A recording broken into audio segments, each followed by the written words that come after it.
Hello बच्चों, आज हम कक्षा 10वीं हिंदी ब के सैंपल क्वेश्चन पेपर 2024-25 को डिस्कस करने वाले हैं। इस वीडियो में हम डिस्कस करेंगे कि आपको किस तरह के प्रश्न पूछे जाते हैं, उसमें जो आपके नंबर हैं वो किस तरह से डिवाइड किए जाते हैं और साथ ही साथ आप किस तरह से अपने प्रश्नों के उत्तर दे सकते हैं। इन सारी चीजों को क्लियर करते हुए हम आपके जो अंक दिए जाते हैं, जो अंक निर्धारित होते हैं आपको, वो भी आपके प्रश्न पर डिवाइड किए जाते हैं। वो भी किस तरह से डिवाइड होंगे वो भी हम साथ साथ में हर प्रश्न के साथ डिस्कस करेंगे। तो चलिए स्टार्ट करते हैं। सबसे पहले आपको प्रश्न पत्र कुछ इस तरह से आता है। सबसे पहले आपको सामान्य निर्देश दिए जाते हैं, यानी आपको कुछ कॉमन इंस्ट्रक्शंस दी जाती है कि आपको किस तरह से अपनी उत्तर पुस्तिका में जो है यानी आंसर शीट में किस तरह से अपने क्वेश्चनों को लिखना है। सबसे पहले आपको जो आपके अंक हैं वो कितना है, 80 यानी 80 अंक के लिए आपको पूरा प्रश्न पूछा जाता है। ये 80 अंक जो है कितने कितने भागों में कहाँ कहाँ आपको डिवाइड किए गए हैं, ये हम हर प्रश्न के साथ देखेंगे। आपको 3 घंटे में अपना पूरा जो प्रश्न है वो क्लियर करना होता है, यानी 3 घंटे आपको अपने प्रश्न पत्र को सॉल्व करने के लिए दिए जाते हैं। सामान्य निर्देश यानी जो कॉमन इंस्ट्रक्शन है वो कौन कौन से होते हैं। इस प्रश्न पत्र में 4 खंड है, यानी आपको 4 भागों में आपका प्रश्न पत्र डिवाइड मिलेगा, क, ख, ग और घ। सबसे पहला जो खंड है वो है क। खंड क में अपठित गद्यांश से प्रश्न पूछे गए हैं, जिसके उत्तर दिए गए निर्देशों का पालन करते हुए दीजिए। यानी खंड क में आपको अपठित गद्यांश पूछा जाता है, जिसमें आपको निर्देश दिए जाएंगे, यानी आपको इंस्ट्रक्शन दी जाएगी, उसी को फॉलो करते हुए आपको आंसर देने हैं। खंड ख में व्यवहारिक व्याकरण से प्रश्न पूछे गए हैं, आंतरिक विकल्प भी दिए गए हैं। यानी जो आपका खंड ख है उसमें जो व्यवहारिक व्याकरण से आपसे प्रश्न पूछे जाते हैं उसमें आपको इसके साथ विकल्प भी दिए जाते हैं, यानी उसी खंड के अंदर आपको चॉइसेस भी दी जाएगी प्रश्न में कि आपको कितने प्रश्न में से कौन से प्रश्न करने हैं। खंड ग पाठ्य पुस्तक पर आधारित है, निर्देशानुसार उत्तर दीजिए। खंड ग में आपको जो आपकी पाठ्य पुस्तक है उससे प्रश्न पूछे जाते हैं और उसके लिए भी जो है आपको इंस्ट्रक्शंस दिए जाएंगे कि आपको किस तरह से प्रश्न करने हैं, यानी कितने शब्दों में कौन से उत्तर देने हैं। खंड घ रचनात्मक लेखन पर आधारित है, आंतरिक विकल्प भी दिए गए हैं। यानी खंड घ में भी जो है जो रचनात्मक लेखन पर आधारित प्रश्न होते हैं उसमें भी आपको आंतरिक विकल्प दिए जाएंगे, यानी इसी खंड के अंदर आपको चॉइसेस दी जाती हैं प्रश्नों में। प्रश्न पत्र में कुल 16 प्रश्न हैं, सभी प्रश्न अनिवार्य हैं। आपको पूरा जो क्वेश्चन पेपर है उसमें आपको 16 क्वेश्चंस करने होते हैं। वो सभी क्वेश्चंस जो है वो अनिवार्य होते हैं, आपको करने ही हैं। कोई भी प्रश्न आप छोड़ नहीं सकते हैं, उसमें कोई चॉइस आपको नहीं है। यथासंभव सभी खंडों के प्रश्नों के उत्तर क्रमशः लिखिए।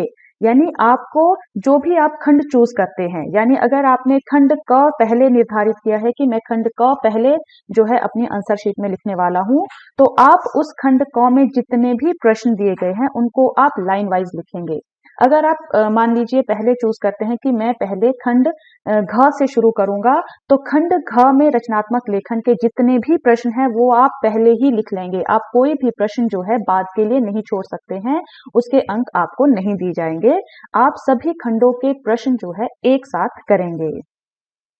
अब सबसे पहला खंड आता है आपका अपठित बोध, यानी आपको यहाँ पर एक अपठित गद्यांश दिया जाता है जिसके उत्तर आपको निर्देशानुसार करने हैं, यानी जो भी आपको इंस्ट्रक्शन दी जाएगी। प्रश्न इस तरह से पूछा जाता है, निम्नलिखित गद्यांश को ध्यानपूर्वक पढ़कर पूछे गए प्रश्नों के उत्तर लिखिए।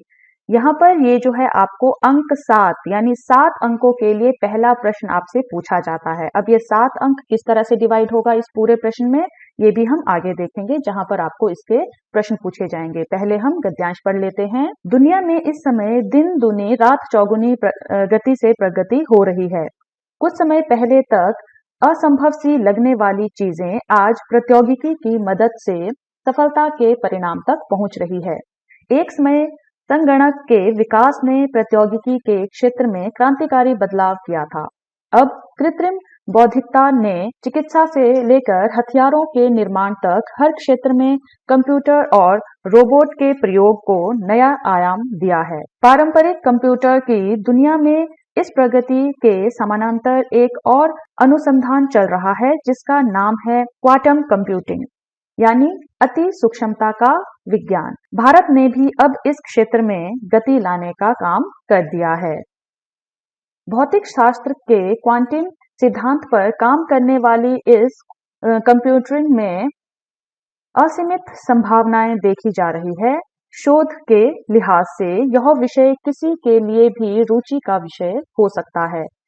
विशेषज्ञों के अनुसार एक पूर्ण विकसित कंप्यूटर की क्षमता सुपर कंप्यूटर से भी ज्यादा आंकी जा रही है। इस क्वांटम कंप्यूटिंग या मैकेनिक्स की खास बात यह है कि इसकी शुरुआत के बाद भारतीय और पश्चिमी वैज्ञानिक यह मान रहे हैं कि भारतीय भाववादी सिद्धांत को जाने बिना कण में चेतना का आकलन नहीं किया जा सकता। क्वांटम भौतिकी और कृत्रिम बौद्धिकता एक तरह से चेतना के भाववादी सिद्धांत को ही अस्तित्व में लाने के उपाय हैं। अब ये जो आपका गद्यांश था, इसको अच्छे से आपने पढ़ना है और यहाँ पर इस पर आधारित कुछ प्रश्न दिए गए हैं और साथ ही अंक भी दिए गए हैं कि कौन सा प्रश्न कितने अंक के लिए है। जैसे इस गद्यांश पर आधारित जो पहला प्रश्न है वो पूछा गया है, उपरोक्त गद्यांश किस विषय वस्तु आधारित है, यानी जो गद्यांश है उसकी विषय वस्तु क्या है, ये आपको पूछा गया है 1 अंक के लिए। यहाँ पर आपको विकल्प दिए गए हैं कृत्रिम बौद्धिकता पर, दुनिया के विकास पर, संगणक के प्रयोग पर या मानव अस्तित्व पर। तो इसका उत्तर है दुनिया के विकास पर, यानी दुनिया के विकास पर जो है ये गद्यांश की जो विषय वस्तु है वो निर्धारित की गई है। दूसरा प्रश्न है, दिन दूनी रात चौगुनी गति से प्रगति हो रही है, पंक्ति से आशय है। ये प्रश्न भी आपका 1 अंक के लिए पूछा गया है और इसके विकल्प दिए गए हैं बहुत ही तेजी से विकास, रात दिन काम करना, चारों तरफ विकास होना या बहुत अधिक विकास होना। तो दिन दुगुनी रात चौगुनी गति से प्रगति हो रही है, इस पंक्ति से क्या आशय है? बहुत तेजी से विकास होना, यानी जो बहुत तेजी से विकास हो रहा है वो जो है इस पंक्ति का आशय है। तीसरा प्रश्न पूछा गया है, निम्नलिखित कथन और निष्कर्ष को ध्यान से पढ़कर दिए गए विकल्प से सही उत्तर चुनकर लिखिए। ये प्रश्न भी 1 अंक के लिए निर्धारित है और यहाँ पर आपको कथन और निष्कर्ष दोनों दिए गए हैं, आपको ध्यान से पढ़ना है। कथन है क्वांटम कंप्यूटर की क्षमता सुपर कंप्यूटर से भी अधिक है और निष्कर्ष क्या निकाला गया है, इससे विकास की गति को अधिक बल मिलेगा। अब यहाँ पर आपको 4 जो है वो विकल्प दिए गए हैं कि इन चारों में से कौन सा विकल्प सही है। पहला विकल्प है कथन सही है लेकिन निष्कर्ष गलत है।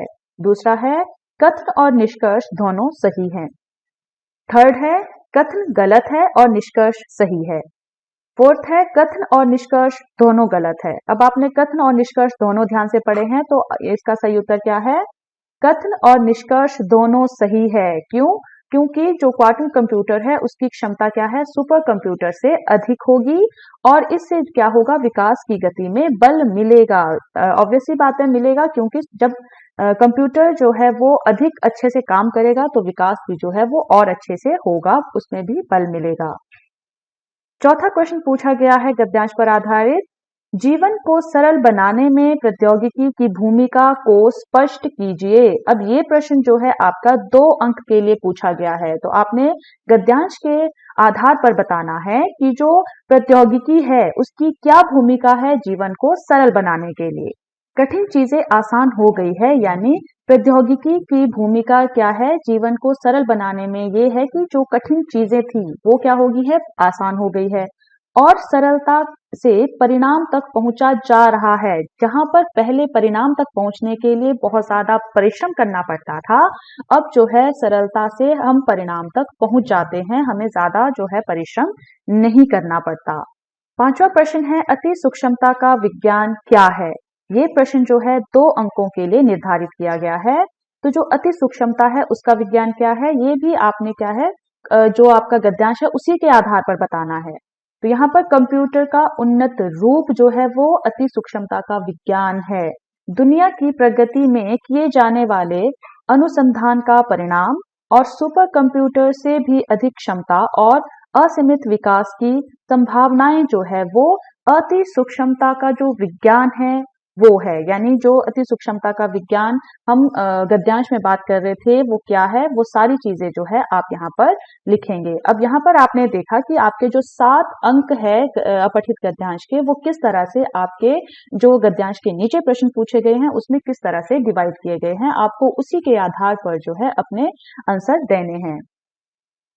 अब दूसरा जो आपको गद्यांश दिया गया है वो भी पढ़ लेते हैं, यानी आपको 2 गद्यांश में से एक जो है वो आपने करना है। तो दूसरा जो गद्यांश है वो इस तरह से है, सूरज हमारी ऊर्जा की सारी कमियों को पूरा कर सकता है। यह एक विशाल रिएक्टर जैसा है। वैज्ञानिकों का प्रयास है कि कृत्रिम सूरज को धरती पर बनाया जाए। इसके लिए ये फ्यूजन तकनीक पर काम कर रहे हैं। सूर्य की चमक इंसानों के लिए हजारों साल से आश्चर्य की वजह रही है, लेकिन करीब 100 साल पहले नई खोज द्वारा पता चला कि सूरज की बेशुमार ऊर्जा का कारण न्यूक्लियर फ्यूजन है। फिर वैज्ञानिकों ने सोचा कि अगर धरती पर उसी तरह का फ्यूजन कराया जाए जो सूर्य में हो रहा है तो बहुत कुछ बदल जाएगा और लोगों को बेशुमार ऊर्जा मिल जाएगी।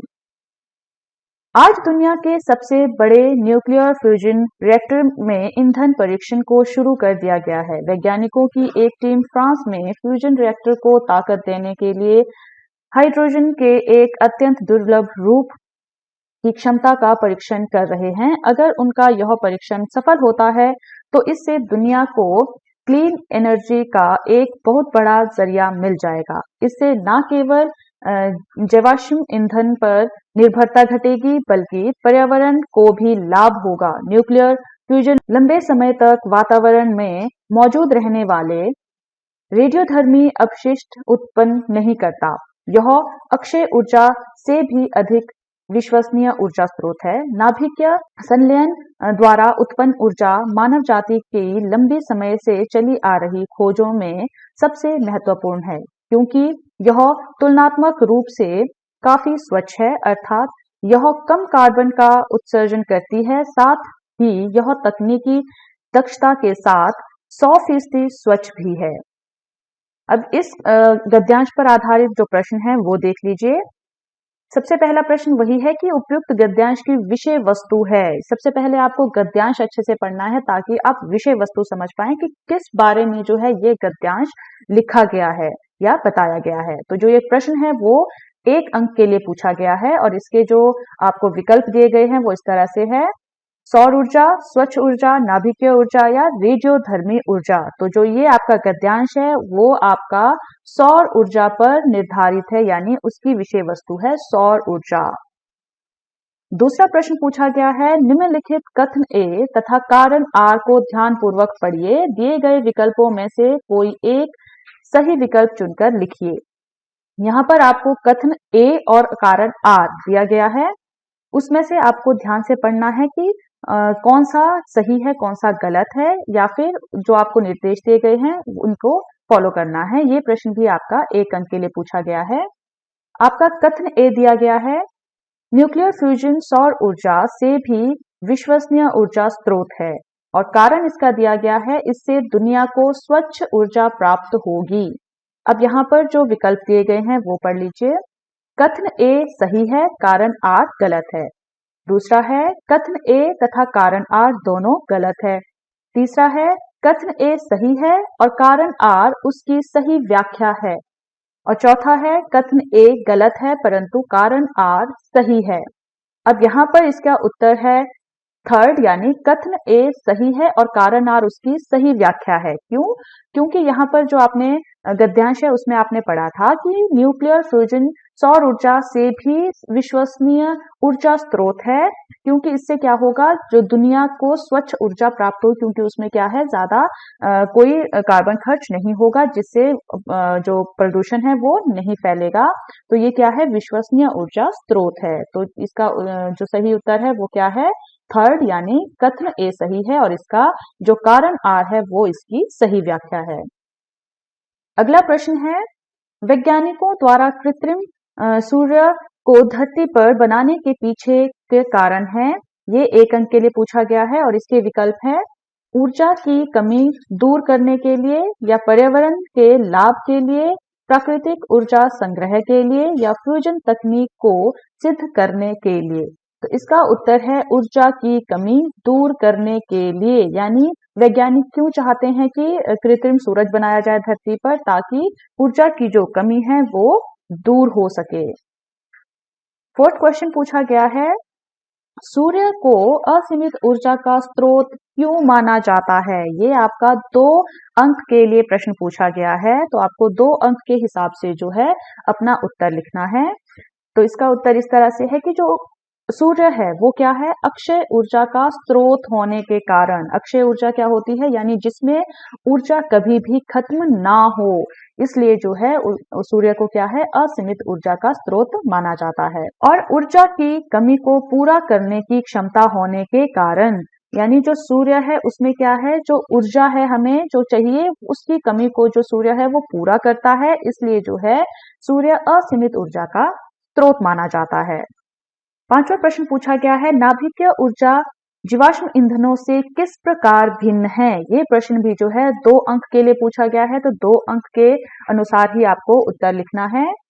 जैसे स्वच्छ ऊर्जा का स्रोत होने से जो है नाभिकीय ऊर्जा जैविश्म ईंधनों से भिन्न है, और पर्यावरण की सुरक्षा एवं लाभ के कारण, यानी नाभिकीय ऊर्जा में जो पर्यावरण की सुरक्षा है और जो लाभ है वो जैवाश्म ईंधन से अधिक हमें मिलता है, इसलिए जो नाभिकीय ऊर्जा है वो जैवाश्म ईंधनों से अलग है। और जैविक ऊर्जा से अधिक विश्वसनीय है क्या? नाभिकीय ऊर्जा वो कैसी है, जैविश्म ईंधनों से ज्यादा विश्वसनीय है, क्योंकि जो जीवाश्म ईंधन है वो खत्म हो सकते हैं, जो नाभिकीय ऊर्जा है वो बहुत आसानी से खत्म होने वाला नहीं है। तो ये था खंड क, जिसमें जो है आपको अपठित गद्यांश पूछे गए थे, जिसके आंसर जो है आपको निर्धारित जो आपके प्रश्न है जिसमें आपको विकल्प दिए गए हैं उससे जो है आपको छांट कर लिखने हैं, यानी आपको जो गद्यांश है उसको ध्यान से पढ़ना है और आंसर जो है उसी में से आपको लिखने हैं। अब आपका दूसरा खंड जो है वो आता है खंड ख, और उसमें जो है व्यवहारिक व्याकरण से रिलेटेड जो है आपसे प्रश्न पूछे जाते हैं। थर्ड प्रश्न आपसे पूछा गया है, पदबंध पर आधारित 5 प्रश्नों में से किन्हीं 4 प्रश्नों के उत्तर लिखिए। अब यहाँ पर देखिए 4 प्रश्नों के उत्तर लिखने हैं, लेकिन आपको इस प्रश्न में यानी थर्ड प्रश्न में आपको 5 प्रश्न पूछे जाएंगे, जिसमें से आप एक को छोड़ सकते हैं, यानी आपके पास विकल्प है। आपको 4 प्रश्न के उत्तर देने हैं, और ये सारे प्रश्न जो है किस पर आधारित होंगे, पदबंध पर। और पदबंध का जो टॉपिक है, अगर आप उसको अच्छे से रिवाइज करना चाहते हैं, अच्छे से पढ़ना चाहते हैं, तो आप जो है वीडियो के डिस्क्रिप्शन बॉक्स में जाकर चेक कर सकते हैं, वहां पर आपको इसका लिंक मिल जाएगा। पदबंध पर आधारित जो है पहला प्रश्न पूछा गया है, वजीर अली की जाबाजी और साहसिक कारनामों से सभी परिचित थे, वाक्य में से विशेषण पदबंध चुनकर लिखिए। यानी ये आपको वाक्य दिया गया है, इसमें से आपको विशेषण पदबंध चुनकर लिखना है। ये प्रश्न आपको 1 अंक के लिए पूछा गया है। तो यहाँ पर विशेषण क्या है, जाबाजी और साहसिक कारनामों में, यानी विशेषण क्या होता है, जिसमें विशेषता बताई जाती है, और विशेषता क्या है वजीर अली की, कि वो जाबाज है और साहसी है। दूसरा प्रश्न पूछा गया है, किसी वाक्य में संज्ञा पदबंध की पहचान कैसे की जा सकती है, उदाहरण देकर स्पष्ट कीजिए। अब आपको एक उदाहरण देना है जिसमें आप ये समझाएंगे कि संज्ञा पदबंध की पहचान आप कैसे करेंगे। ये भी आपको 1 अंक के लिए पूछा गया है। तो यहाँ पर देखिए कि जिस वाक्य में संज्ञा प्रमुख पद के रूप में प्रयुक्त होता है उसमें जो है संज्ञा पदबंध होता है। उदाहरण से आप अच्छे से समझ सकते हैं, अयोध्या के राजा राम बड़े प्रतापी थे। इस वाक्य में राम संज्ञा है और प्रमुख पद है अन्य पद संज्ञा का विस्तार है। यहाँ पर कैसा है कि जो राम है वो संज्ञा है और बाकी जो इसके पद हैं वो संज्ञा के विस्तार हैं, इसलिए जो संज्ञा पदबंध की पहचान है वो होगी जिसमें संज्ञा प्रमुख पद के रूप में प्रयुक्त होगा। यानी राम के बारे में जो है यहाँ पर बताया गया है, राम प्रमुख है, यानी संज्ञा प्रमुख है।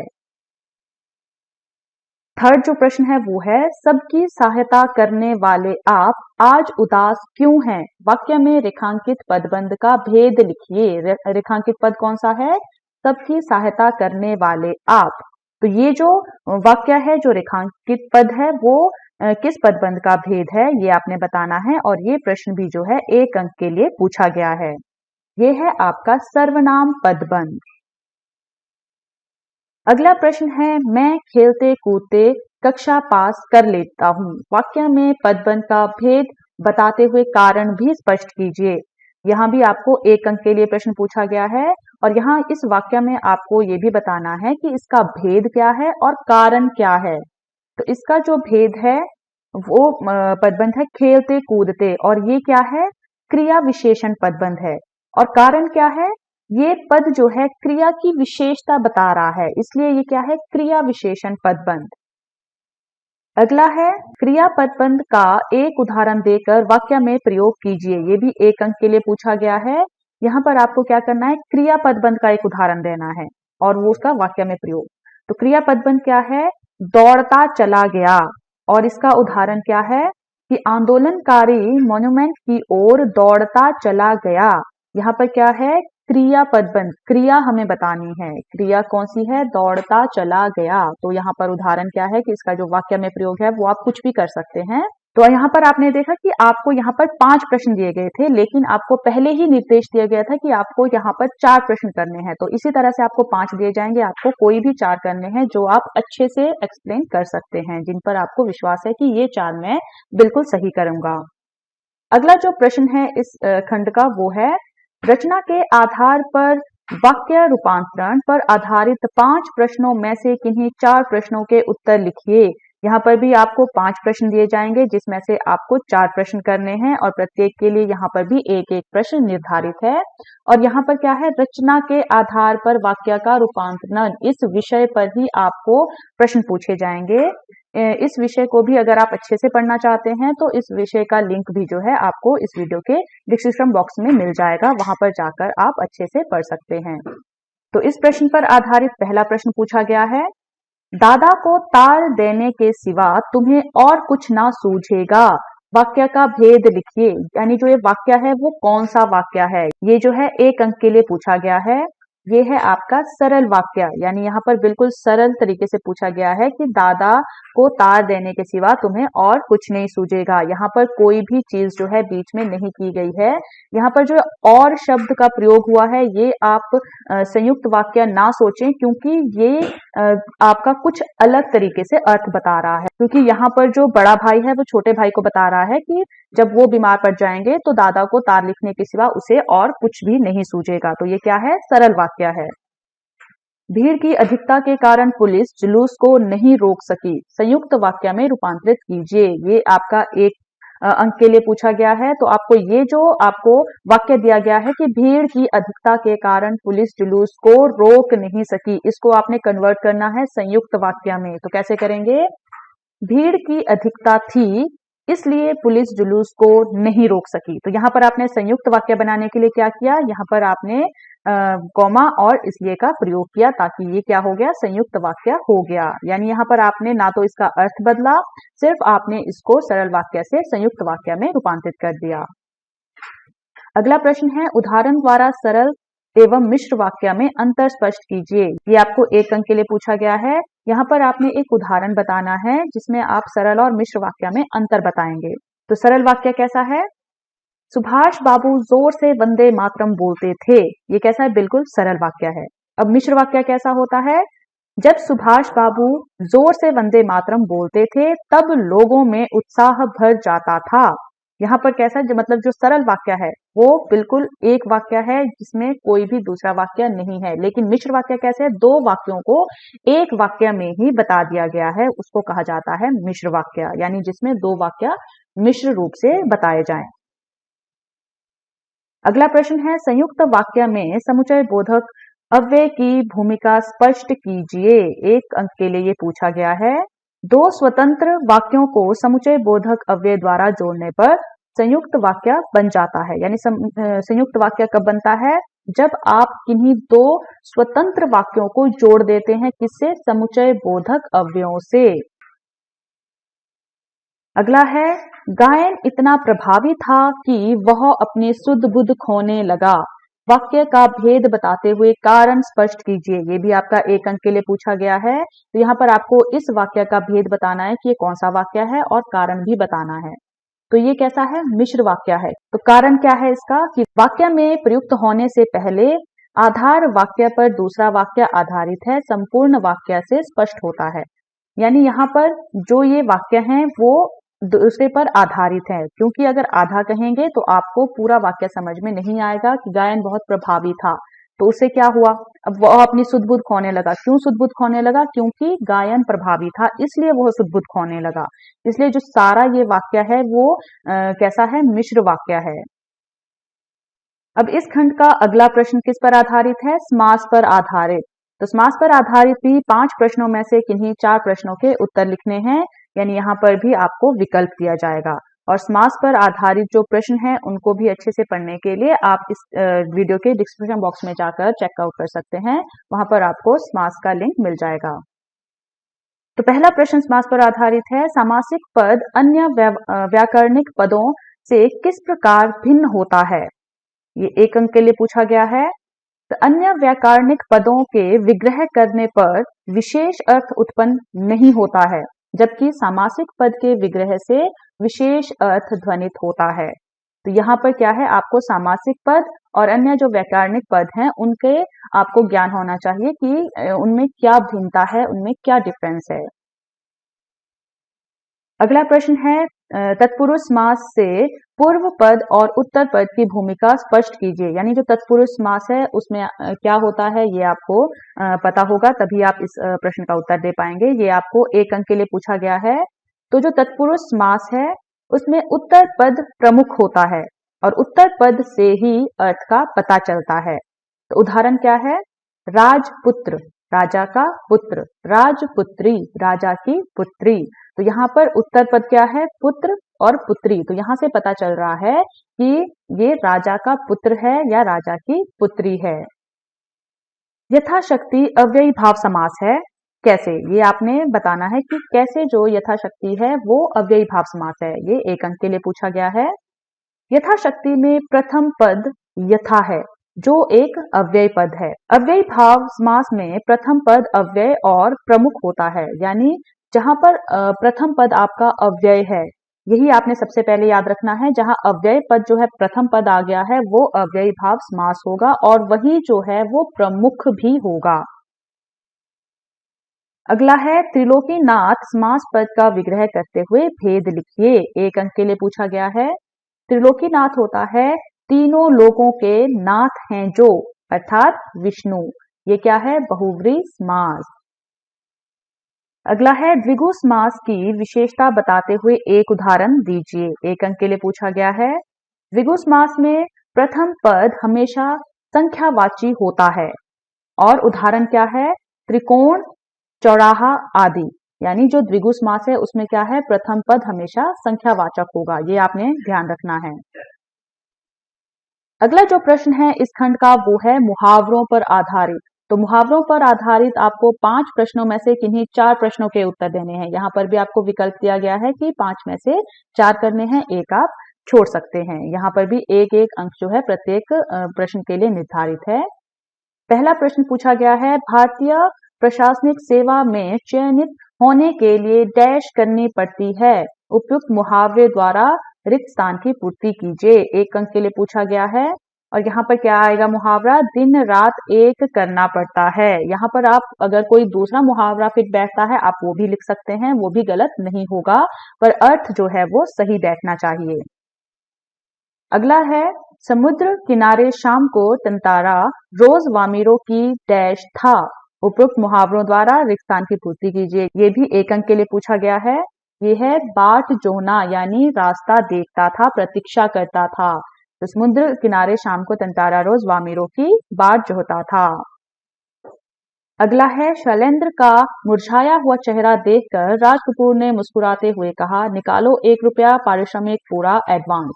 पंक्ति से मुहावरा चुनकर वाक्य में प्रयोग कीजिए। ये 1 अंक के पूछा गया है और यहाँ पर जो ये वाक्य है उसमें से आपको मुहावरा चुनना है। तो यहाँ पर मुहावरा कौन सा है? मुरझाया हुआ चेहरा। तो मुरझाया हुआ चेहरा जो है उसका आपने वाक्य में प्रयोग करना है। आप किसी भी तरह से कर सकते हैं, जैसे परीक्षा परिणाम अनुकूल नहीं आने पर विद्यार्थियों का चेहरा मुरझा जाता है। आप कुछ भी अलग जो है वो प्रयोग कर सकते हैं। अगला है, काम तमाम कर देना और धूल में मिला देना, मुहावरे में अंतर स्पष्ट कीजिए। यहाँ दो मुहावरे दिए गए हैं, आपको अंतर स्पष्ट करना है कि इन दोनों मुहावरों में से जो अंतर है वो क्या है दोनों में। 1 अंक के लिए पूछा गया है। तो काम तमाम कर देना, इसका अर्थ क्या होता है? खत्म कर देना, यानी पूरी तरह से मिटा देना। और धूल में मिला देना, धूल में मिला देना क्या होता है?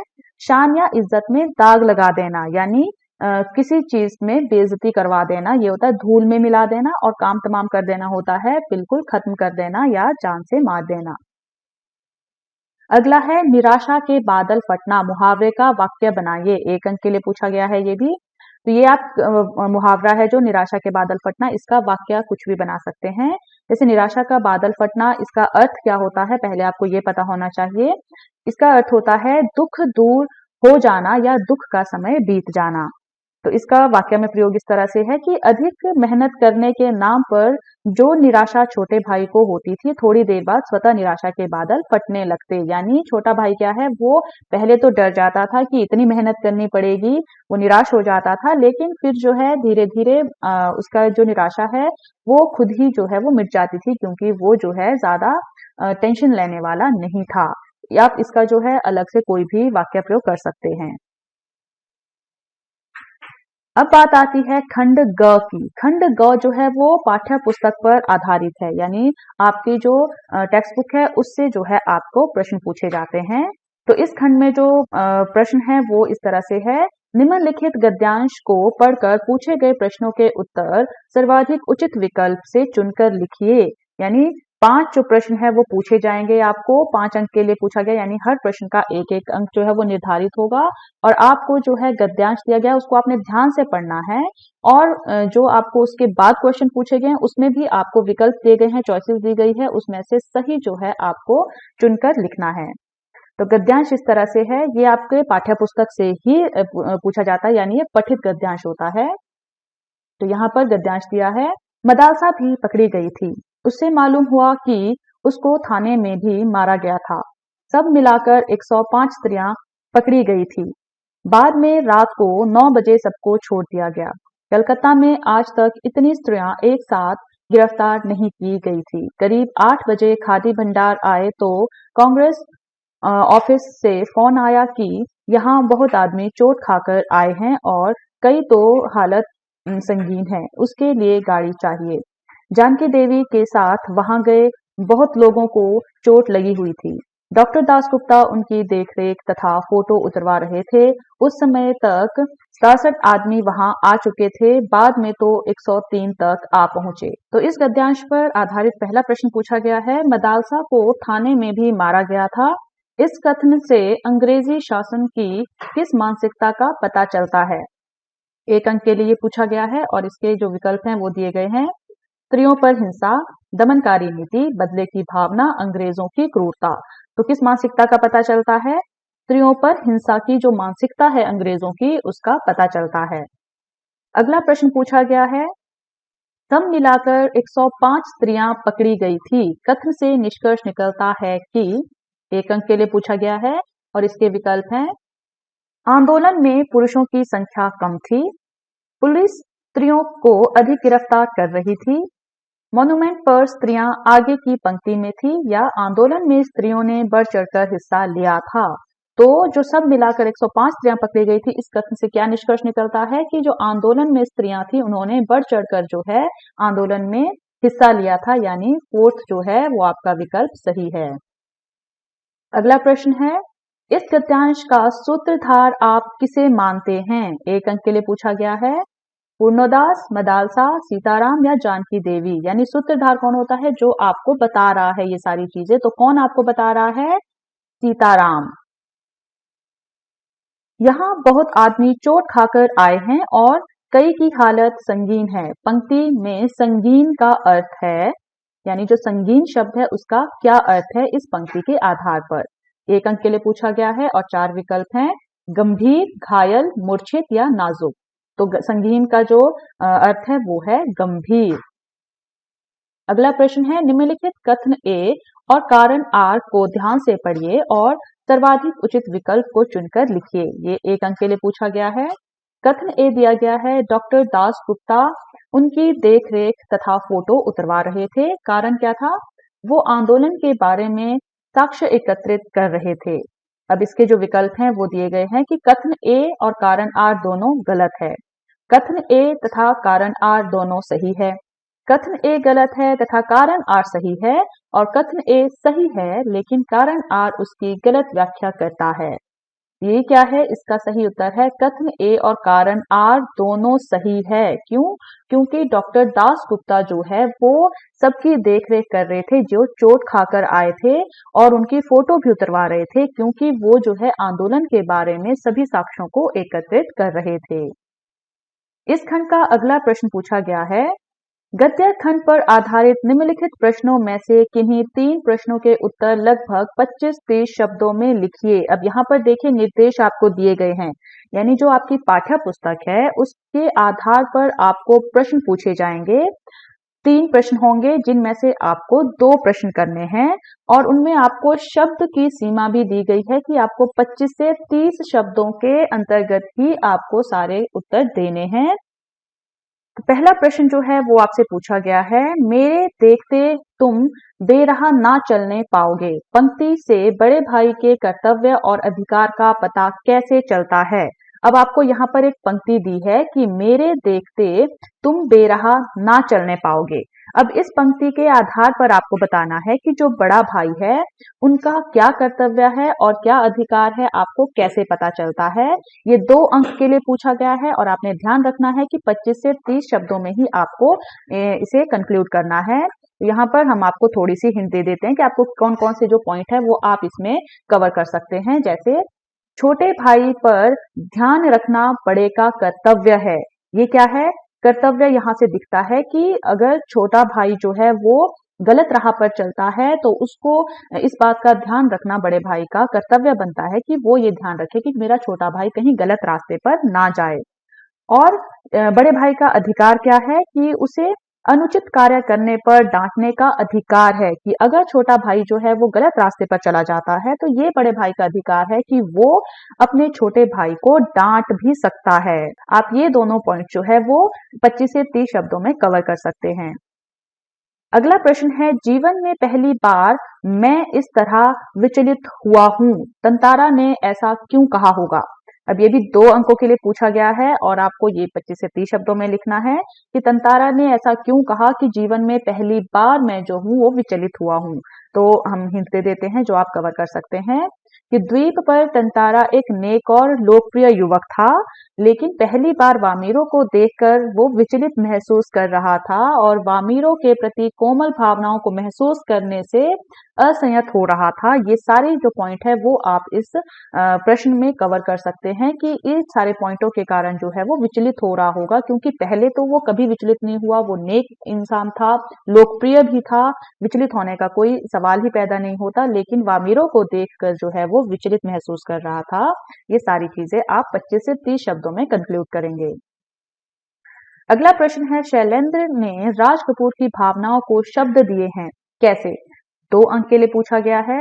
आप कौन से पॉइंट इसमें कवर कर सकते हैं कि राज कपूर का व्यक्तित्व एवं अभिनय के अनुकूल हीरामन का चरित्र, और चरित्र में डूबकर अभिनय करने से एक विकार हो जाना, और शैलेंद्र ने जिस भावुकता के साथ फिल्म बनाई, राज कपूर ने उसी भावुकता के साथ अभिनय किया। ये सारे पॉइंट जो है आप इस प्रश्न में कंक्लूड कर सकते हैं कि शैलेंद्र ने राज कपूर की भावनाओं को शब्द दिए। ऐसा लग रहा था कि जैसे राज कपूर की जो भावनाएं हैं उनको ध्यान में रखकर शैलेंद्र ने फिल्म बनाई है, ना कि फिल्म बनाकर जो है राज कपूर ने उसमें अभिनय किया है। सादत अली खां में देश प्रेम का अभाव था, स्पष्ट कीजिए। 2 अंक के लिए ही आपको इसको कंक्लूड करना है 25 से 30 शब्दों में। तो आप कौन से पॉइंट कंक्लूड कर सकते हैं। अपने देश यानी जो अवध था जहां वो रहते थे, तथा भाई आसफउद्दौला के साथ गद्दारी, यानी इससे पता चलता है कि वो देश प्रेम की जो भावना है उनमें नहीं थी। और सत्ता तथा सुख के लिए अंग्रेजों के साथ मिल जाना, जो शहादत अली हैं वो क्या थे, वो अपने सुख के लिए, अपने सत्ता के लिए जो है अंग्रेजों के साथ मिल गए थे। तो यानी देश प्रेम की भावना उनमें बिल्कुल नहीं थी। अपने भाई भतीजा के प्रति दुर्भावना जो है वो रखते थे, यानी अपने भाई और भतीजे से उन्हें बिल्कुल प्रेम नहीं था, उनके प्रति भी वो गद्दारी की भावना रखते थे। अगला जो प्रश्न है इस खंड का वो है, निम्नलिखित काव्यांश को पढ़कर प्रश्नों के सर्वाधिक उपयुक्त विकल्पों का चयन कीजिए। यानी अब जो काव्यांश है वो आपको दिया जाएगा एक, उसमें से जो है आपको प्रश्न पूछे जाएंगे जिसके विकल्पों को चुनकर जो है आपने सही उत्तर देना है।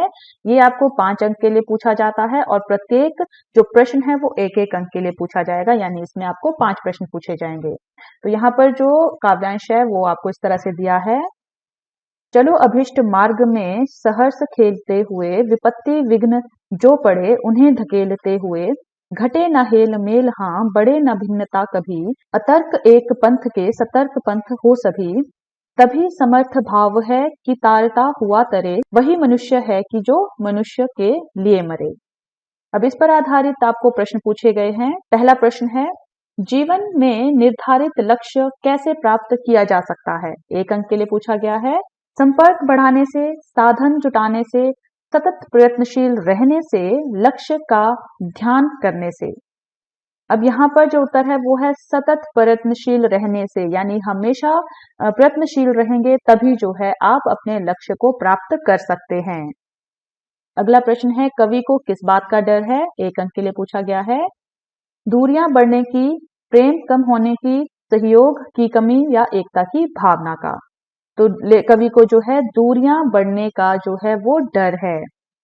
अगला प्रश्न है, निम्नलिखित कथन ए तथा कारण आर को ध्यानपूर्वक पढ़िए, उसके बाद दिए गए विकल्प में से कोई एक सही विकल्प चुनकर लिखिए। जो कथन है वो है, कवि मनुष्य के लिए मनुष्यता का होना अनिवार्य मानता है। कारण है इसका, मनुष्यता के लिए संतोष का होना आवश्यक नहीं है। ध्यान से पढ़ना है आपने। अब यहाँ पर विकल्प दिए गए हैं कि कथन ए गलत है किंतु कारण आर सही है। अगला है कथन ए और कारण आर दोनों ही गलत हैं। अगला है कथन ए सही है तथा कारण आर कथन ए की सही व्याख्या है। अगला है कथन ए सही है किंतु कारण आर कथन ए की सही व्याख्या नहीं है। अब इसका जो उत्तर है वो है, कथन ए सही है किंतु कारण आर कथन ए की सही व्याख्या नहीं है। यानी यहाँ पर जो ये कथन और कारण दिए गए हैं उनमें कथन तो सही है कि कवि मनुष्य के लिए मनुष्यता का होना अनिवार्य मानता है, लेकिन जो इसका व्याख्या की गई है, कारण बताया गया है वो गलत बताया गया है। यहाँ कारण क्या बताया है कि मनुष्यता के लिए संतोष का होना आवश्यक नहीं है, जबकि मनुष्यता के लिए संतोष का होना बहुत ज्यादा आवश्यक है। अगला प्रश्न पूछा गया है, कवि समर्थ भाव किसे मानता है? 1 अंक के लिए पूछा गया है और विकल्प दिए गए हैं। स्वार्थ भावना को सबल बनाना, कार्य में सफलता प्राप्त करना, कार्य के प्रति लगनशील रहना, स्वयं के साथ दूसरों को भी आगे बढ़ाना। तो समर्थ भाव किसे मानता है कवि? स्वयं के साथ दूसरों को भी आगे बढ़ाना, ये है समर्थ भाव। अगला है, अतर्क एक पंथ के सतर्क पंथ हो सभी, पंक्ति का भाव है। ये भी 1 अंक के लिए पूछा गया है। तर्कहीनता, भावुकता, नकारात्मकता या सकारात्मकता। तो इसका अर्थ है सकारात्मकता, यानी एक ही पंथ के जो है सतर्क पंथ हो सभी, यानी सभी को जो है एक साथ चलना चाहिए। ये जो है पंक्ति का भाव है, ये पंक्ति का भाव सकारात्मकता की ओर है। अगला जो प्रश्न है वो है, काव्य खंड पर आधारित निम्नलिखित प्रश्नों में से किन्हीं 3 प्रश्नों के उत्तर लगभग 25-30 शब्दों में लिखिए। अब यहाँ पर भी काव्य खंड पर आधारित यानी कविताओं पर आधारित आपको प्रश्न पूछे जाएंगे। उनके जो है आपने किन्हीं 3 प्रश्नों के उत्तर देने हैं जो 25 से 30 शब्दों पे निर्धारित हैं कि 25 से 30 शब्दों के अंदर आपको अपने उत्तर कंक्लूड करने हैं। तो पहला प्रश्न जो है वो पूछा गया है, प्रत्येक व्यक्ति की विशेषता उसके भीतर निहित होती है, कबीर की साखी के उदाहरण देकर स्पष्ट कीजिए। यानी कबीर की जो साखियां हैं उनसे आपको उदाहरण लेना है और स्पष्ट करना है कि जो प्रत्येक व्यक्ति है उसकी जो विशेषताएं हैं वो उसके ही अंदर होती हैं। ये आपको 2 अंक के लिए पूछा गया है और 25 से 30 शब्द में जो है आपने कंक्लूड करना है।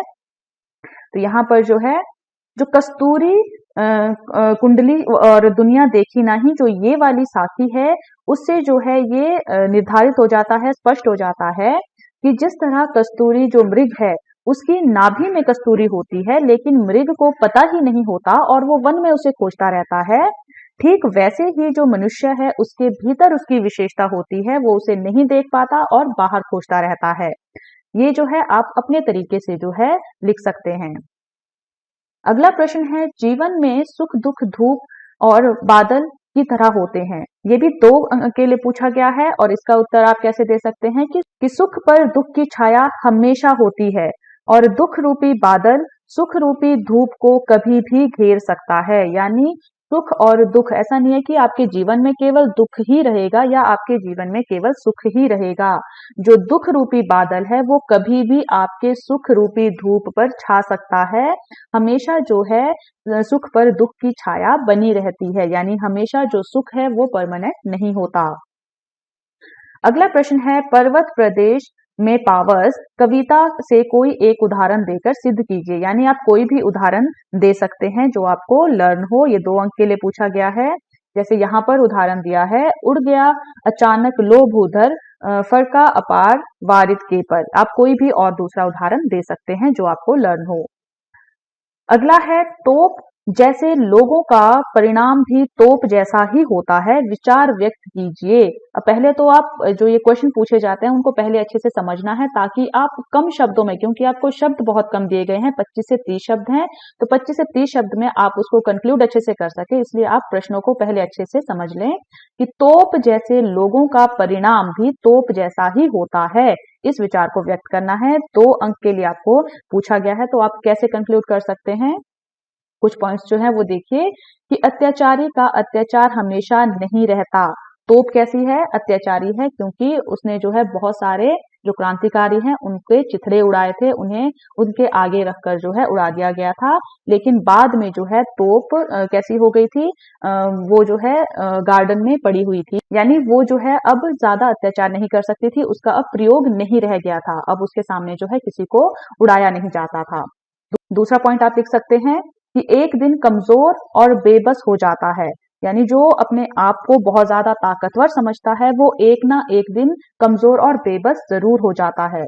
थर्ड पॉइंट आप लिख सकते हैं कि मजाक और उपहास का पात्र बन जाता है। जैसे तोप कविता में आपने देखा था कि जो तोप है बाद में उसका कैसा परिणाम हो गया था, उस पर बच्चे खेलते थे, गौरैया जो एक छोटी सी चिड़िया होती है वो भी उसके अंदर घुस जाती थी, तो वो कैसी है, मजाक और उपहास का पात्र बन गई थी। तो जो व्यक्ति अपने आप को ज्यादा ताकतवर समझता है, अपनी बड़ाई करता है, वो कभी ना कभी जो है मजाक और उपहास का पात्र बन सकता है। तो ये सारी जो पॉइंट्स है वो आप कंक्लूड कर सकते हैं, या फिर आप कोई भी दूसरे पॉइंट्स जो आपको लगता है वो आप लिख सकते हैं। अगला प्रश्न है, मनुष्य को अपने साहस और पुरुषार्थ पर भाग्य से अधिक भरोसा रखना चाहिए। आत्मत्राण कविता के आधार पर सिद्ध कीजिए। 2 अंक के लिए पूछा गया है और पॉइंट्स कुछ आप ये कर सकते हैं कि भगवान भी उसी की मदद करता है जो स्वयं अपनी मदद करता है, या फिर कवि ईश्वर से विपत्ति पर जीत की शक्ति चाहता है, या कठिनाइयों को साहस से पराजित करना चाहता है। यानी जो मनुष्य है उसको अपने साहस और पुरुषार्थ पर भाग्य से अधिक भरोसा रखना चाहिए, यानी उसे मेहनत पर ज्यादा भरोसा रखना चाहिए, ना कि अपने भाग्य पर, क्योंकि जो भगवान है वो भी उन्हीं की सहायता करते हैं जो अपनी सहायता करते हैं, यानी जो मेहनत करते हैं फल भी उसी को मिलता है, भगवान भी उसी का सहायता करते हैं, या भाग्य भी जो है उसी का साथ देता है जो अपनी मदद पहले खुद करता है, यानी मेहनत करता है। अब इस खंड का जो अगला प्रश्न है वो है, पूरक पुस्तक संचयन पर आधारित निम्नलिखित प्रश्नों में से किन्हीं 2 प्रश्नों के उत्तर लगभग 40-50 शब्दों में लिखिए। अब यहाँ पर जो आपकी दूसरी पुस्तक है संचयन पुस्तक, उसमें से जो है आपको प्रश्न पूछे जाते हैं। आपको 2 प्रश्नों के उत्तर देने हैं जिनकी शब्द सीमा थोड़ी ज्यादा है, वो है 40 से 50 शब्द, और आपको यहाँ पर विकल्प दिए गए हैं, उनमें से आपको 2 प्रश्न करने हैं। पहला प्रश्न आपको पूछा गया है, भारत एक बहुधर्मी समाज वाला देश है, सामाजिक सद्भाव के लिए टोपी शुक्ला पाठ आपको कैसे मदद करता है। अब यहाँ पर देखिए, टोपी शुक्ला पाठ के आधार पर आपने बताना है कि जो सामाजिक सद्भाव है वो आपको कैसे मदद करता है, ये आपने बताना है। 3 अंक के लिए पूछा गया है और 40 से 50 शब्दों में आपको बताना है। तो कुछ पॉइंट्स जो है वो इस तरह से है कि टोपी और इफन दोनों अलग अलग धर्म को मानने वाले हैं, मगर दोनों में क्या है, अटूट प्रेम है। तो ये क्या है, सामाजिक सद्भाव को बढ़ाता है। दूसरा है, दोनों एक दूसरे के मजहब और रीति रिवाज का सम्मान करते हैं। तो ये भी क्या है, सामाजिक सद्भाव को बढ़ाता है। अगला पॉइंट हो सकता है कि एक दूसरे के यहाँ आना जाना, लेकिन किसी बात पर जोर जबरदस्ती नहीं। ये आपने देखा होगा कि जो टोपी शुक्ला है वो जो है इफन के हाथ से कुछ नहीं खाता था, लेकिन उसके घर जरूर जाता था। लेकिन उसके घर जाकर भी जो है उसके घर वाले उसे फोर्स नहीं करते थे कुछ खाने के लिए। तो यहाँ पर जो पता चलता है कि वो एक दूसरे के घर आते जाते थे, लेकिन उनके वो जो है एक दूसरे पर किसी तरह की जोर जबरदस्ती नहीं करते थे। तो ये भी जो है सामाजिक सद्भाव को जो है बढ़ाता है। ये सारे पॉइंट्स जो है आप इस प्रश्न में कंक्लूड कर सकते हैं। अगला प्रश्न है, स्मृतियां सदैव सुखद होती है।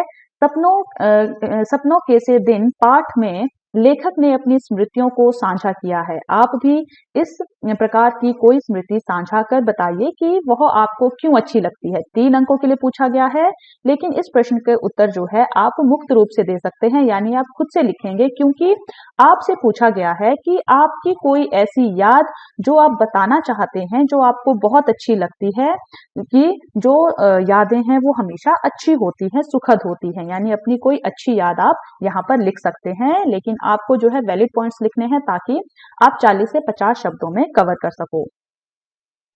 अगला प्रश्न है, आज शहरी एवं ग्रामीण जीवन में अकेलापन एक आम समस्या हो गई है, इससे कैसे मुक्त हुआ जा सकता है? हरिहर काका पाठ के संदर्भ में युक्ति युक्त उत्तर दीजिए। यानी हरिहर काका पाठ के आधार पर आपको बताना है कि शहरी और ग्रामीण जीवन में जो आज अकेलापन आ गया है लोगों में, वो एक आम समस्या हो गई है, और उससे कैसे जो है हम छुटकारा पा सकते हैं। 3 अंकों के लिए है, और आप इसमें कौन कौन से पॉइंट्स कंक्लूड कर सकते हैं, जैसे परिवार और समाज रूपी संस्था को मजबूत करके, यानी परिवार और समाज को एक साथ जोड़कर जो है हम इस समस्या से छुटकारा पा सकते हैं। सामाजिक तथा पारिवारिक मूल्यों में विश्वास और अमल करके, यानी जो हमारे सामाजिक मूल्य हैं और जो पारिवारिक मूल्य हैं, हमें उन पर विश्वास रखना होगा और उन पर अमल भी करना होगा। स्वार्थ और आत्म केंद्रित भावना से मुक्त होकर, यानी हमें अपने स्वार्थीपन को जो है छोड़ना होगा, और जो आत्म केंद्रित भावना होती है, यानी केवल अपने लिए ही जीना, ये भावना जो है हमें छोड़नी होगी। हमें अपने से पहले दूसरों का भी सोचना होगा, तभी जो है हम अकेलेपन से जो है वो छुटकारा पा सकते हैं। अपने आसपास के प्रति जागरूक और बदलाव के लिए पहल करके, यानी अगर हम अपने आसपास कोई गलत चीज देख रहे हैं तो हमें दूसरों को भी उसके प्रति जागरूक करना चाहिए और उसको बदलने के लिए जो है पहल करनी चाहिए। तभी जो है शहरी और ग्रामीण जीवन में जो अकेलापन आ गया है उससे छुटकारा पाया जा सकता है। अगला जो खंड है वो है रचनात्मक लेखन। इसमें जो प्रश्न है वो इस तरह से पूछे गए हैं कि निम्नलिखित में से किसी एक विषय पर दिए गए संकेत बिंदुओं के आधार पर लगभग 120 शब्दों में एक अनुच्छेद लिखिए। यानी रचनात्मक लेखन में सबसे पहला प्रश्न होगा आपका अनुच्छेद लेखन, जो लगभग 120 शब्दों में आपको लिखना है। इसके 5 अंक निर्धारित किए गए हैं, और यहाँ पर क्या है, संकेत बिंदु दिए गए हैं। संकेत बिंदुओं के आधार पर आपको अनुच्छेद लिखना है। तो आपको किस तरह से दिया गया है, जैसे मानिए आपको यहाँ पर प्रश्न दिया गया है, चुनाव में मतदान का महत्व, ये आपको टॉपिक दिया गया है, और इसमें आपको 3 जो है वो पॉइंट दिए गए हैं।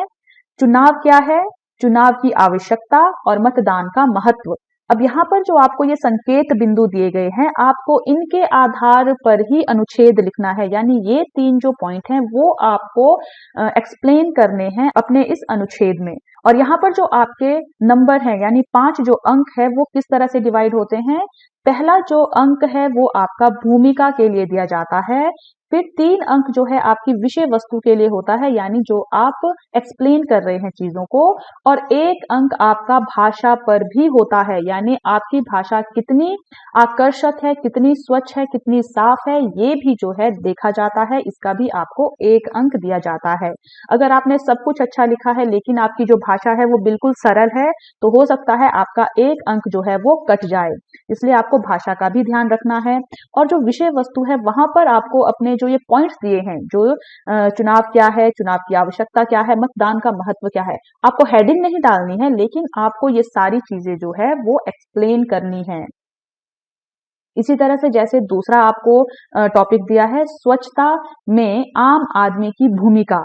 अब यहाँ पर आप अपनी ओर से नहीं लिखेंगे कुछ भी, यहाँ पर भी आपको संकेत बिंदु दिए हैं, स्वच्छता क्यों आवश्यक है, स्वच्छता का स्वास्थ्य पर प्रभाव क्या पड़ता है और हमारी भूमिका क्या है स्वच्छता में। यहाँ पर भी एक अंक आपका भूमिका का होगा, यानी आपको पहले स्वच्छता के बारे में थोड़ा सा लिखना है जिसके आपको एक अंक अलग से मिलेगा। उसके बाद जो विषय वस्तु है वहां 3 आपको अंक दिए गए हैं, वहां पर ये 3 जो आपके संकेत बिंदु है उनको आपने कवर करना है। और फिर भाषा अच्छी होनी चाहिए, आकर्षक होनी चाहिए, यहाँ पर भाषा का 1 अंक होगा। उसी तरह से आपको फिर से एक टॉपिक दिया है, यानी आपको अनुच्छेद के टॉपिक्स दिए जाएंगे, उसमें से आपको चुनना पड़ेगा, यानी एक विकल्प जो है आप चुन सकते हैं, आप बाकी छोड़कर। जैसे यहाँ पर 3rd है यांत्रिक सुविधाओं का पर्यावरण पर प्रभाव। यहाँ पर 3 जो है वो आपको संकेत बिंदु क्या दिए हैं, यांत्रिक सुविधा से अभिप्राय, यंत्रों की अधीनता और पर्यावरण पर प्रभाव। यहाँ पर भी भूमिका, विषय वस्तु और भाषा के आधार पर जो है आपके 5 अंक जो है वो डिवाइड है। लेकिन ये आपने टॉपिक पहले अच्छे से देख लेने कि आप कौन सा टॉपिक जो है अच्छे से इन जो आपके पॉइंट्स हैं उनके अकॉर्डिंग आप लिख सकते हैं, कौन से जो आपको संकेत बिंदु दिए गए हैं उनको आप अच्छे से एक्सप्लेन कर सकते हैं, तभी जो है आप अपना अनुच्छेद चुनिएगा। अगला जो प्रश्न है वो है आपका, निम्नलिखित में से किसी एक विषय पर लगभग 100 शब्दों में पत्र लिखिए। ये आपको 5 अंक के लिए पूछा गया है, 100 शब्दों में आपने पत्र लिखना है। तो किस तरह से आपको पूछे जाते हैं, जैसे आप श्याम या दीक्षिका है। अब यहाँ पर जब आप पढ़ेंगे वो आपने ध्यान रखना है, यहाँ आपको पहले ही बता दिया गया है कि आपका नाम या तो श्याम है, आप बॉय हैं तो आपका नाम श्याम है, आप गर्ल हैं तो आपका नाम दीक्षिका है। इसी नाम से जो है आप पत्र लिखेंगे, तभी आपको नंबर मिलेंगे, वरना आपके नंबर कट हो जाएंगे। विद्यालय में भाषा प्रयोगशाला खुलवाने के लिए प्रधानाचार्य को पत्र लिखिए, जिससे विद्यार्थी भाषा की ध्वनियों को समझकर श्रवण एवं वाचन कौशल का विकास कर सके। अब अथवा, यानी अब यहाँ पर आपको एक विकल्प भी दिया गया है, या तो आप ये वाला पत्र चूज करेंगे, या दूसरा जो आपको पत्र दिया गया है, आप B43 आकाश विहार दिल्ली निवासी राजन या रम्या हैं। यहाँ पर भी देखिए आपको पूरा पता पहले ही दिया है कि आपका पता है B43 आकाश विहार दिल्ली, और आपका नाम बॉय है तो राजन है और गर्ल है तो रम्या है। तो इन्हीं को ध्यान में रखकर आप लिखेंगे, वरना आपके नंबर कट हैं। अगला है, हर साल होने वाली परीक्षा पर चर्चा पर अपने विचार व्यक्त करते हुए किसी प्रतिष्ठित समाचार पत्र के संपादक को पत्र लिखिए। अब आपने दोनों में से एक पत्र चूज करना है, और उसके लिए भी देखिए अंक आपके कैसे डिवाइड हैं। सबसे पहले आरंभ और अंत की औपचारिकताएं, यानी शुरू में और लास्ट में जो आप लिखेंगे उसके लिए 1 अंक निर्धारित है। अब यहाँ पर मैं क्यों बता रही थी कि जो आपको पहले ही बता दिया गया है कि आपका नाम क्या है, पता क्या है, वो आपने एज इट इज लिखना है, क्योंकि अगर आप गलत लिखते हैं तो आपका जो ये 1 अंक है वो कट जाएगा, आपको नहीं दिया जाएगा, आपके 5 अंक में से 1 अंक वैसे ही कट हो जाएगा। तो अगर आप ध्यान से देखते हैं तो 1 अंक आपका पक्का है, क्योंकि आपका पता और नाम आपको पहले दिया गया है। उसके बाद आपकी विषय वस्तु, यानी जो भी आप बीच के पोर्शन में लिखते हैं वो क्या लिखते हैं, उसके आपको 3 अंक दिए जाते हैं। और फिर भाषा आपको 1 अंक निर्धारित करती है, यानी भाषा भी आपकी अच्छी होनी चाहिए, सही होनी चाहिए, कोई भी आपका गलत वर्ड जो है वो यूज नहीं होना चाहिए, आकर्षक भाषा का प्रयोग होना चाहिए, सरल शब्द का प्रयोग होना चाहिए, बहुत ज्यादा आप कठिन शब्द का प्रयोग नहीं करते। तो आपको जो है 5 अंक पूरे के पूरे मिल सकते हैं, अगर आप इन सारी चीजों का ध्यान रखते हैं। अगला जो प्रश्न है वो इस खंड में पूछा जाता है, निम्नलिखित में से किसी एक विषय पर लगभग 60 शब्दों में सूचना लिखिए, यानी सूचना लेखन जो है वो आपको करना है। इसके लिए आपको 4 अंक निर्धारित किए गए हैं। यहाँ पर देखिए, जैसे आप राहुल रोशनी हैं, यानी यहाँ पर भी देखिए आपको नाम पहले से निर्धारित कर दिए हैं कि आपके नाम ये हैं। आप अपने स्कूल के विद्यार्थी परिषद के सचिव हैं, ये भी आपको पहले से बता दिया गया है। और आपके स्कूल में अंतर विद्यालयी वाद विवाद प्रतियोगिता का आयोजन किया जा रहा है। इस विषय में सभी विद्यार्थियों को जानकारी देने हेतु एक सूचना तैयार कीजिए। अथवा यानी यहाँ पर भी आपको विकल्प दिया गया है। विकल्प क्या है? आप वैशाली निवासी अमर या अवनी हैं। यहाँ पर भी देखिए आपके शहर का नाम भी आपको दे दिया गया है, आपका नाम भी आपको बता दिया गया है। आप अपने क्षेत्र के निवासी कल्याण संघ के सचिव हैं, ये भी आपको बताया है कि जो आप जिस क्षेत्र में रहते हैं वहां के आप कल्याण संघ के सचिव हैं। आपके क्षेत्र में लगने वाले रक्तदान शिविर की जानकारी देते हुए सूचना लिखिए। यहाँ पर आपको जो सूचना का प्रारूप है उसके लिए 1 अंक निर्धारित है, विषय वस्तु के लिए 2 अंक और भाषा के लिए 1 अंक। यहाँ पर मैं आपको बता देती हूँ कि जो जितने भी आपके रचनात्मक लेखन के टॉपिक्स हैं उसके सारे लिंक्स जो है इस वीडियो के डिस्क्रिप्शन बॉक्स में आपको मिल जाएंगे। आप वहां पर क्लिक करके जो है अपने सभी रचनात्मक लेखन के टॉपिक्स को जो है पढ़ सकते हैं, उनको अच्छे से रिवाइज कर सकते हैं। अगला जो प्रश्न है वो है आपका, निम्नलिखित में से किसी एक विषय पर लगभग 40 शब्दों में विज्ञापन लिखिए। अब विज्ञापन आपको 40 शब्दों में लिखना है, जिसके लिए 3 अंक जो है वो निर्धारित किए गए हैं। विज्ञापन आपको किस तरह से लिखने को आ सकते हैं? जैसे आपने खेल सामग्री की एक नई दुकान खोली है, अपनी दुकान के बारे में जानकारी देते हुए एक आकर्षक विज्ञापन तैयार कीजिए। यानी जो खेल सामग्री है उसकी नई दुकान खोली है, उसके लिए विज्ञापन तैयार करना है। अब अथवा यानी यहाँ पर भी आपको विकल्प दिया गया है और विकल्प यहाँ पर है, भ्रष्टाचार मुक्त भारत के विषय में लोगों को जागरूक करते हुए सरकार की ओर से एक विज्ञापन तैयार कीजिए। यानी भ्रष्टाचार मुक्त भारत ये आपका विषय होगा, इस पर जो है आपको लोगों को जागरूक करना है। इसके लिए आपको सरकार की ओर से एक विज्ञापन तैयार करना है, अपनी ओर से नहीं, सरकार की ओर से विज्ञापन तैयार करना है। ये सारी चीजें पहले आप ध्यान से पढ़ेंगे, तब आप जो है अपने उत्तर को लिखेंगे। यहाँ पर भी देखिए 3 अंक कैसे निर्धारित है, विषय वस्तु के लिए 1, प्रस्तुति के लिए 1, भाषा के लिए 1। प्रस्तुति के लिए क्यों? क्योंकि जो विज्ञापन है उसको प्रस्तुत करने का एक अलग ढंग होता है, उसमें आप चित्रकारी कर सकते हैं, रंगों का प्रयोग कर सकते हैं। एडवर्टाइजमेंट जैसे होती है, आपने देखे होंगे पर्चों को अलग अलग रंगों में रंगा जाता है, नई नई चीजें जो है उसमें स्कीम्स डाली जाती है, वो सारी चीजें जो है आप कर सकते हैं और उसके लिए आपको 1 अंक अलग से मिल सकता है। तो ये सारी चीजें आपने ध्यान रखनी है। अगला जो प्रश्न है वो है, एक शाम जब मैं घर में बैठी थी तब अचानक किसी ने जोर से दरवाजा खटखटाया। पंक्ति से लगभग 100 शब्दों में लघु कथा लिखिए। अब यहाँ पर देखिए लघु कथा का मतलब क्या है? छोटी कहानी आपने लिखनी है, लेकिन कितनी? 100 शब्दों में। ये 5 अंक के लिए आपको पूछी गई है। और यहाँ पर क्या बताया है? आपको छोटी सी एक चीज बताई है कि आप शाम को घर में बैठे हैं और अचानक किसी ने जोर से दरवाजा खटखटाया। अब इस पंक्ति को ध्यान में रखकर आपने लघु कथा लिखनी है। यहाँ पर विषय वस्तु के लिए 3 अंक, रोचकता के लिए 1 अंक और भाषा के लिए 1 अंक निर्धारित है। यानी जो आपकी विषय वस्तु है जो आप लिखेंगे उसके लिए 3 अंक तो हैं, लेकिन 1 अंक आपका होगा रोचकता के लिए। यानी आप उसमें कितनी ज्यादा अच्छी चीजें डाल सकते हो या फिर कितना आकर्षक उसको बना सकते हो, कितना क्रिएटिव उसको बना सकते हो, इसके लिए आपका 1 अंक निर्धारित होगा। और भाषा आप कितनी सौम्य, कितनी स्पष्ट, कितनी शुद्ध आप इसमें लिख सकते हो, कितनी सरल भाषा जिसमें आप लघु कथा समझा सकते हो, वो आपके लिए 1 अंक निर्धारित करती है। यानी आपकी जो लघु कथा है वो पूर्ण भी होनी चाहिए और छोटी भी होनी चाहिए, इसका आपको यहाँ पर ध्यान रखना होगा। और अगर लघु कथा आपको टफ लगती है तो यहाँ पर भी अथवा यानी विकल्प आपको दिया जाता है, और विकल्प होता है लघु कथा के साथ आपका ईमेल का। यानी आप शक्ति और संयम हैं। यानी यहाँ पर भी आपको नाम दिए हैं, आप या तो गर्ल शक्ति होगी और गर्ल बॉय है तो वो संयम होगा। आप लालटेनगंज में रहते हैं, आपके क्षेत्र में पिछले 1 महीने से बिजली की गंभीर समस्या चल रही है।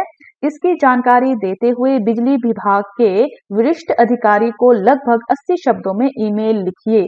यानी यहाँ पर क्या है, आपको पता भी बताया है कि आप कहाँ रहते हो और समस्या क्या है कि पिछले 1 महीने से जो है बिजली की गंभीरता की समस्या चल रही है आपके क्षेत्र में, और इसकी जानकारी आपने किसको देनी है? बिजली विभाग के वरिष्ठ अधिकारी को देनी है। कितने शब्दों में? 80 शब्दों में। ये आपने ध्यान से पढ़ लिया। और ईमेल लिखना है और उसका क्या है? प्रारूप, शब्द, विषय वस्तु और भाषा। प्रारूप क्या है कि आपको ईमेल किस तरीके से लिखना है, उसका क्या प्रारूप है, किस ढंग से लिखी जाती है, और विषय वस्तु के 3 अंक है और भाषा 1 अंक। अब रचनात्मक लेखन का हमने बताया है कि जितने भी टॉपिक्स हैं उसके सभी लिंक जो है आपको डिस्क्रिप्शन बॉक्स में मिल जाएंगे, आप वहां पर जाके चेक कर सकते हैं। तो इस वीडियो में हमने डिस्कस किया कि आप किस तरह से अंकों के आधार पर जो है अपने प्रश्नों के उत्तर लिखेंगे, किस तरह से जो है जो भी आपको निर्देश दिए जाते हैं उसी के आधार पर आप उत्तर लिखेंगे, वरना आपके अंक कट सकते हैं। आशा करते हैं कि आपको वीडियो पसंद आई होगी। अगर आपको वीडियो पसंद आई है तो आप हमारे चैनल सक्सेस सीरीज एजुकेशन को लाइक करें, शेयर करें और सब्सक्राइब करें। Thank you.